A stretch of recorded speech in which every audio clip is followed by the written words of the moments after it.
Hello guys, welcome to my channel. Please video start చేయకంటే ముందు ఒక లైక్ చేయండి. ఇవాళ నేను ఎగ్ కర్రీ ఎలా చేయాలో చూపించబోతున్నాను. ముందుగా మనం ఒక ప్యాన్లో ఆయిల్ పోసుకొని దాంట్లో దాల్చిన చెక్క, లవంగాలు వేసి వేయించాలి. దాని తర్వాత మనం కోసి పెట్టుకున్న ఉల్లిగడ్డలు అండ్ టమాటాలు వేసి కొద్దిగా ఎర్రగా అయ్యే వరకు వేయించాలి. వేయించిన తర్వాత తీసి పక్కన పెట్టుకోవాలి.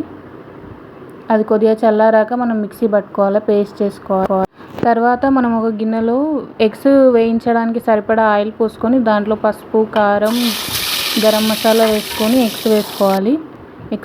ఎగ్స్ని బాగా వేయించాలి.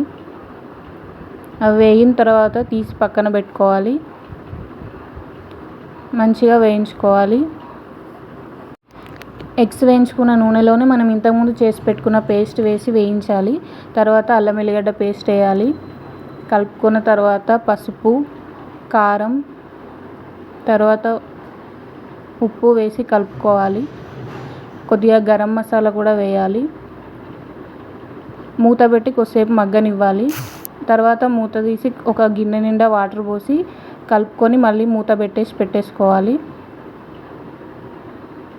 ఇది కొంచెం మగ్గిన తర్వాత మనం ఇంతకుముందు వేయించి పెట్టుకున్న ఎగ్స్ తీసుకొని ఇందులో వేయాలి. 2 ఎగ్స్ వేయించాలి, ఎందుకంటే మా చిన్న సిస్టర్ తినది వేయించిన ఎగ్స్. ఇది బాగా కలుపుకొని మళ్ళీ కొద్దిసేపు మూత పెట్టి పక్కన పెట్టుకోవాలి. కొంచెం మగ్గిన తర్వాత మళ్ళీ కొంచెం గరం మసాలా వేసి కలుపుకోవాలి. తర్వాత కొత్తిమీర వేసుకోవాలి. అంతే అండి మన ఎగ్. థ్యాంక్స్ ఫర్ వాచింగ్ అండి. Please subscribe to my channel. Thank you.